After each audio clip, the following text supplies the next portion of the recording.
নমস্কাৰ বন্ধু বান্ধৱীসকল আপোনালোকে চাইছে চাহি টেকনলজি ইউটিউব চেনেল প্ৰতিদিনৰ দৰে আজি বহুকেইটা গুৰুত্বপূৰ্ণ খবৰ এই ভিডিঅ'টোৰ মাধ্যমেৰে মই আপোনালোকৰ মাজলৈ লৈ আহিছোঁ তে ভিডিঅ'টো আপোনালোকে সম্পূৰ্ণভাৱে চাব আৰু চেনেলটোত যদি নতুনকৈ আহিছে তেনে চেনেলটো প্লিজ সাবস্ক্ৰাইব কৰিব আৰু সাইডত থকা বেল আইকনটো প্ৰেছ কৰি দিব যাতে এনেকুৱা ধৰণৰ ভিডিঅ'সমূহৰ নটিফিকেশ্যন আপোনালোকে সকলোতকৈ সোনকালে পায় তে আহকচোন আজি এই ভিডিঅ'টো আৰম্ভ সন্ধিয়াৰ প্ৰথম দৰৰ আজি অতি গুৰুত্বপূৰ্ণ ব্ৰেকিং নিউজটোৱে মুকলি চিকেনত কৈছে এজিপিক চীনক লৈ হিমন্ত বিশ্ব শৰ্মাৰ প্ৰথমবাৰৰ বাবে প্ৰতিক্ৰিয়াত একো নাই কেৱল জাহাজ নুডুবিলেই হ'ল মন্ত্ৰী হিমন্ত বিশ্ব শৰ্মাৰ বিস্ফোৰক মন্তব্য আৰু ইয়াত প্ৰথমতে কৈছে এজিপিৰ নতুন চীনক লৈ হিমন্ত বিশ্ব শৰ্মাৰ প্ৰতিক্ৰিয়া মন্ত্ৰী ডক্টৰ শৰ্মাই কয় যে প্ৰতীক ঠিকে আছে নুডুবিলেই হ'ল খালী তাৰ লগতে হিমন্ত বিশ্ব শৰ্মাই কয় যে চীনে আনিব নোৱাৰে ৰাজ্যৰ পৰিৱৰ্তন এইদৰে এজিপিৰ নতুন চীনক লৈ প্ৰতিক্ৰিয়া প্ৰকাশ কৰিছে হিমন্ত বিশ্ব শৰ্মাৰ আজি আনটাই বহুতে ডাঙৰ ব্ৰেকিং নিউজ এটা মুকলি চিকেনত কৈছে যে বিজেপিক জয় কৰাৰ বাবে নিৰ্বাচন খেলিছে লুৰিণজ্যোতি গগৈ আৰু অখিল গগৈ লুৰিণজ্যোতি বা অখিল গগৈক বিধায়ক পতা নাছিলে আজি অখিলৰ লগত তেওঁৰ আইডিঅলজি কেনেকৈ মিল হৈ গ'ল মই কাকো খাতিৰ কৰা মানুহ নহয় কেয়াৰ কৰা মানুহ নহয় লুৰিণজ্যোতি গগৈ আৰু অখিল গগৈয়ে কেৱল মাত্ৰ বিজেপিক জিকাবৰ কাৰণে ইলেকশ্যনত উঠিছে সোণোৱালে দীপাঞ্জলি কাকতিক প্ৰটেকশ্যন দি ৰাখিছিলে শংকৰদেৱ জিন্দাবাদ মাধৱদেৱ জিন্দাবাদ কি কৰিব মোক কোনে নিজৰ মগজটো কামেই নাইকিয়া কৰি পেলালে কেতিয়াবাৰ পৰা নাই একছে যদি শংকৰদেৱ চাহাব বুলি কওঁতে ভুল হ'ব পাৰে তেনে ৱাই অৰ্থাৎ সৰ্বানন্দ সোণোৱালে শংকৰদেৱ জি বুলি কওঁতে অসমীয়াৰ যে কা আইনখন মানে কাখন বাতিল কৰিব লাগে হয়নে অখিল গগৈ পাৰ্টিৰ লগত আমি কৃষকৰ লগত আমি নাথাকো কাৰণ আমাৰ আইডিঅলজি বেলেগ সেই অখিলৰ লগত যি অখিলৰ লগত চানমাৰী আৰু লতাশিলত আন্দোলন কৰিবলৈ যাওঁতে লুৰিণজ্যোতি গগৈৰ আইডিঅলজি বেলেগ বুলি তেওঁ আপোনাৰ আন্দোলন তেওঁ অখিলক একেখন মঞ্চত লোৱা নাছিলে আজি অখিলৰ লগত তেওঁৰ আইডিঅলজি কেনেকৈ মিল হৈ গ'ল কাইলৈ কি গেৰাণ্টি আছে অখিল গগৈ আৰু লুৰিণজ্যোতি যে বিজেপিৰ বি টিম নহয় তাৰ কি গেৰাণ্টি আছে মোৰতো 100% চিয়ৰ মোক ৰাইজৰ দিলে মানুহে গালি পাৰিব মই কেয়াৰো নকৰোঁ কালে মই কাকো খাতিৰ কৰা মানুহ নহয় মই কাকো ইয়াৰ পাছত আৰু আজি অতি ভয়ংকৰ ব্ৰেকিং নিউজ মুকলি চিকেনত কৈছে আকৌ বাঢ়িল ৰন্ধন গেছ চিলিণ্ডাৰ দাম প্ৰতিটো চিলিণ্ডাৰ কিমান বাঢ়িল আৰু তাৰ লগতে কৈছে আকৌ বৃদ্ধি পালে ৰন্ধন গেছৰ চিলিণ্ডাৰ দাম পেট্ৰল ডিজেলৰ লগতে ধাৰাবাহিকভাৱে বৃদ্ধি পাইছে ৰন্ধন গেছ চিলিণ্ডাৰ দামো প্ৰতিটো ঘৰুৱা ৰন্ধন গেছৰ চিলিণ্ডাৰ দাম পুনৰ 25 টকাকৈ বৃদ্ধি পালে বৰ্তমান প্ৰতিটো চিলিণ্ডাৰ দাম হ'লগৈ 826 টকা তাৰ লগতে কৈছে বিগত সপ্তাহতো 25 টকা বৃদ্ধি পাইছিল ৰন্ধন গেছ চিলিণ্ডাৰ দাম তেতিয়া প্ৰতিটো চিলিণ্ডাৰ দাম আছিল 801 টকা বিগত এটা মাহত চতুৰ্থবাৰৰ বাবে বৃদ্ধি পালে ৰন্ধন গেছৰ 5 দিনৰ ভিতৰত দ্বিতীয়বাৰৰ বাবে বৃদ্ধি পাইছে চিলিণ্ডাৰ দাম আৰু তাৰপিছত 826 টকালৈ বৃদ্ধি পাইছে প্ৰতিটো চিলিণ্ডাৰ দাম সন্ধিয়া পাছত আৰু আজি অতি গুৰুত্বপূৰ্ণ বহুতেই ভয়ংকৰ ব্ৰেকিং নিউজটো মুকলিছে অসমবাসী এজৰ বাবে কোনো সমগ্ৰ ভাৰতৰ লগতে অসমতো কৰোণাই ন ৰূপ ধাৰণ কৰিছে লগতে কেইবাখনো স্কুলৰ লগতে বহু জেগাত কৰোণাৰ পজিটিভ পোৱা গৈছে কিন্তু তাৰ লগতে ইয়াত কৈছে মহাৰাষ্ট্ৰৰ লগতে অমৰাৱতীত 8 মাৰ্চৰ পৰা লকডাউন ঘোষণা কৰিছে তাৰ লগতে কৈছে মহাৰাষ্ট্ৰ অমৰাৱতীত 8 মাৰ্চলৈ বৃদ্ধি কৰা হৈছে লকডাউন আৰু এইটো অতি গুৰুত্বপূৰ্ণ কথাটো হৈছে পুনৰ আতংকৰ সৃষ্টি কৰিছে কৰোণাই তাতকৈ ভয়ংকৰ কথাটো হৈছে যে পুনৰ গৃহবন্দী হৈ পৰিছে সাধাৰণ জনতা আৰু প্ৰশাসনে এক গুৰুত্ব সিদ্ধান্ত গ্ৰহণ কৰিছে যে মহাৰাষ্ট্ৰ অমৰাৱতীৰ লকডাউনৰ সময়সীমা বৃদ্ধি কৰিছে কিয়নো কৈছে পূৰ্বে 1 মাৰ্চলৈ জিলা প্ৰশাসনে ঘোষণা কৰিছিল লকডাউন কিন্তু ইয়াত কৈছে লগতে অলৱা অকেট আৰু মুৰিজিবাদপুৰত বৃদ্ধি কৰা হৈছে লকডাউনৰ সময়সীমা আৰু ইয়াত কৈছে অহা 6 মাৰ্চৰ পৰিস্থিতিৰ প্ৰতি লক্ষ্য ৰাখি প্ৰশাসনে ল'ব সিদ্ধান্ত কিয়নো কোৱা হৈছে যে লকডাউনৰ সময়সীমা অত্যাৱশ্যকীয় সামগ্ৰী আৰু অব্যাহত থাকিব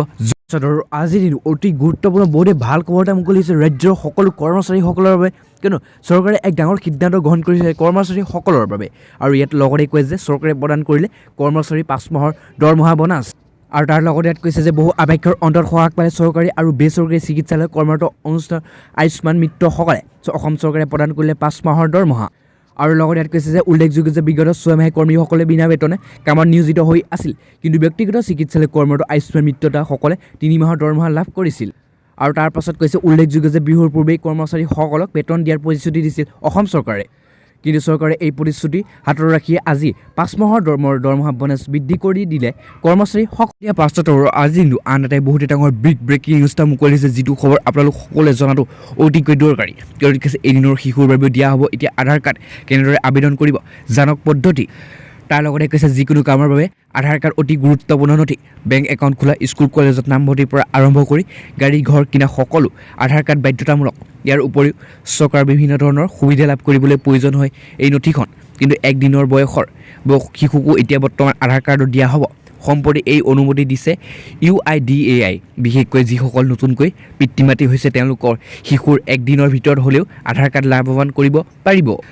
আৰু তাৰ লগতে কৈছে বৰ্তমান UIDAIৰ 5 বছৰৰ ওপৰৰ শিশুসকলৰ বাবে আধাৰ কাৰ্ড ইছ্যু কৰা হৈছিল যিটো বাল আধাৰ কাৰ্ড হিচাপে পৰিচিত কিন্তু ইয়াত কৈছে যে UIDAI ফালৰ পৰা টুইট কৰি জনোৱা হৈছে শিশুৰ বয়স এদিনৰ হ'লেও এতিয়া আধাৰ কাৰ্ড বাবে আবেদন কৰিব পাৰিব ইয়াৰ বাবে কি প্ৰয়োজন হ'ব নথি আৰু ইয়াৰ প্ৰথমতে কৈছে ইয়াৰ বাবে প্ৰয়োজন হ'ব শিশুৰ বাৰ্থ চাৰ্টিফিকেট যিখন হস্পিটেলৰ পৰা পোৱা যায় ইয়াৰ উপৰিও প্ৰয়োজন পিতৃ মাতৃৰ আধাৰ কাৰ্ড প্ৰথমে হস্পিটেলৰ পৰা বাৰ্থ চাৰ্টিফিকেট আনিব লাগিব আৰু কিছুমান হস্পিটেলে নিজেই সদ্যজাতৰ আধাৰ কাৰ্ডৰ আবেদন কৰিব ব্যৱস্থা কৰিছে তাৰ লগতে ইয়াত কৈছে সদ্যজাতৰ আধাৰ কাৰ্ডৰ প্ৰস্তুত সময়ত বায়োমেট্ৰিক তথ্য লোৱা নহয় কাৰণ 5 বছৰ বয়সৰ পূৰ্বে বায়োমেট্ৰিক তথ্য সলনি থাকে আৰু ইয়াত অতি গুৰুত্বপূৰ্ণ কথাতে কৈছে যে জানি লওক সদ্যজাতৰ আধাৰ কাৰ্ডৰ বাবে কিদৰে আপুনি আবেদন কৰিব পাৰিব তাৰ লগতে কৈছে UIDA.gov.in আপুনি এই লিংকটোত আপুনি ক্লিক কৰিব লাগিব এই ৱেবছাইটলৈ যোৱাৰ পিছত আপোনাৰ আধাৰ ৰেজিষ্টাৰ লিংকত ক্লিক কৰক শিশুৰ নাম আৰু এপ্লিকেশ্যন ফৰ্মত ফিল আপ কৰক আৰু নিজৰ নাম আৰু ইমেইল দিয়া তাৰ ভৰাই দিয়ক আধাৰ কাৰ্ডৰ কেন্দ্ৰলৈ যোৱাৰ বাবে এটা এপইণ্টমেণ্ট আৰু কৰিব লাগিব আধাৰ কাৰ্ড কেন্দ্ৰলৈ যাওক আৰু সকলো নথিপত্ৰ জমা দিয়ক সেই নথিপত্ৰ পৰীক্ষা কৰাৰ পিছত আধাৰ কাৰ্ড দিয়া হৈ যাব সন্ধিয়া পাছত আৰু আজি আন টাই বহুত এটা ব্ৰেকিং নিউজ এটা মুকলি চিকনত কৈছে যে য'ত জাহাজ চলে তাত পদুম ফুলিব নোৱাৰে অসমৰ ডুবন্ত জনতাক উদ্ধাৰ কৰিবলৈ আহিছে জাহাজ আৰু তাৰ লগতে ইয়াত কোৱা হৈছে যে য'ত জাহাজ চলে পদুম তাত ফুলিব নোৱাৰে অসমত ডুবন্ত জনতাক উদ্ধাৰ কৰিবলৈ আহিছে জাহাজ এই মন্তব্য লুৰিণজ্যোতি গগৈ ঘৰে ঘৰে উপাৰ্জন পদ দিয়াটো অসম জাতীয় পৰিষদৰ প্ৰধান শ্লোগান হ'ব পাৰে আৰু লগতে কৈছে আৰু বুলি কোৱাৰ লগতে বিজেপিৰ চৰকাৰে অসমৰ জনতাক মিঠাতেল আঁচনি আৰু পেট্ৰল ডিজেলৰ আঁচনি টুল গেটৰ আঁচনি চিলিণ্ডাৰ আঁচনি খাজানা আঁচনি কেচি আঁচনি আদি কটাক্ষ কৰি অসম জাতীয় পৰিষদৰ সভাপতি লুৰিণজ্যোতি গগৈ তীব্ৰ আলোচনা কৰে কিন্তু কয় যে অসম ৰাজ্যে প্ৰভুত্ব আৰু অধ্যপত্য থাকিব লাগিব কিন্তু ইয়াত কৈছে সমন্বয় আৰু বাৰ্তা জাতীয় চেতনালৈ আমি আগবাঢ়িব লাগিব আজি নলবাৰী সোণাগুৰিত অনুষ্ঠিত অসম জাতীয় পৰিষদৰ এক জাতীয় জাগৰণ মঞ্চত সভাত অনুষ্ঠিত এই দুৰ্দান্ত ভাষণ প্ৰদান কৰে অসম জাতীয় পৰিষদৰ সভাপতি লুৰিণজ্যোতি গগৈয়ে তাৰ লগতে কৈছে লুৰিণজ্যোতি গগৈয়ে কৈ আছে অহংকাৰী স্বেচ্ছাচাৰ আৰু অগণতান্ত্ৰিক বিজেপি চৰকাৰখনে এতিয়া 25% লোকৰ ভোট নালাগে বুলি জনতাক অপমান কৰিছে ইয়াৰ উত্তৰ নিৰ্বাচনত অসমৰ জনতাই দিব আৰু তাৰ লগতে কৈছে যে একেদৰে অসমত ধৰ্মীয় উন্নয়নৰ স্থান নাই বুলি মন্তব্য কৰি লুৰিণজ্যোতি গগৈয়ে কয় যে 1971 চনৰ পৰা 25 মাৰ্চৰ পৰা পিছত অহা সকলো বিদেশী অসম এৰি যাব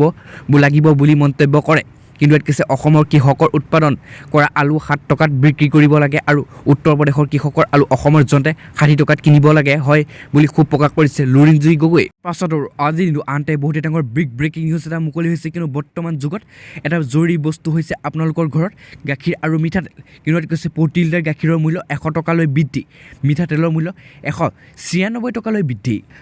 আৰু লগতে কৈছে দেশত পেট্ৰল ডিজেলৰ দাম বৃদ্ধিয়ে সৰ্বশান্ত কৰিছে সাধাৰণ জনতাক ইয়াৰ বাবে জনতাই প্ৰতিবাদ কৰি গৈছে যদিও কোনো সফল পোৱা নাই এইবাৰ প্ৰতিবাদ কৰিবলৈ হাৰিয়ানা খাপ পঞ্চায়তৰ আৰু নেতৃত্ব গ্ৰহণ কৰিলে পৃথক পদক্ষেপ হাৰিয়ানা গাখীৰ বিক্ৰেতাসকলে গাখীৰ দাম বৃদ্ধি কৰে বিক্ৰেতাসকলে চৰকাৰী সমবায় সমিতিক প্ৰতি লিটাৰ গাখীৰ 100 টকাকৈ বিক্ৰী কৰিব খাপ পঞ্চায়তে কৈছে যে প্ৰতি লিটাৰ গাখীৰ 100 টকা বিক্ৰী কৰাৰ সিদ্ধান্ত গ্ৰহণ কৰা হৈছে একে সময়তে বিক্ৰেতাসকলে চৰকাৰী সমবায় সমিতিৰ একে মূল্যত গাখীৰ বিক্ৰী কৰিবলৈ অনুৰোধ জনাইছে তাৰ লগতে কৈছে আনহাতে ৰাজ্যত অভাৱনীয় হাৰত বৃদ্ধি পাইছে মিঠাতেলৰ মূল্য প্ৰতি লিটাৰ মিঠাতেলৰ মূল্য হৈছেগৈ 150 পৰা 193 টকা পৰ্যন্ত ধৰা পতঞ্জলি আৰু ব্ৰেণ্ডৰ মিঠাতেল প্ৰতি লিটাৰ 150 টকাৰ হোৱাৰ বিপৰীতে ফৰচুৰ মিঠাতেলৰ প্ৰতি লিটাৰ দাম বৃদ্ধি হৈছেগৈ 193 টকা পৰ্যন্ত অত্যাৱশ্যকীয় সামগ্ৰী আৰু আকাশলংঘী মূল্য বৃদ্ধিৰ সমান্তৰালভাৱে মিঠাতেলৰ এনে মূল্য বৰ্ধিত আৰু সাধাৰণ মাজত ব্যাপক প্ৰতিক্ৰিয়া সৃষ্টি কৰা হয়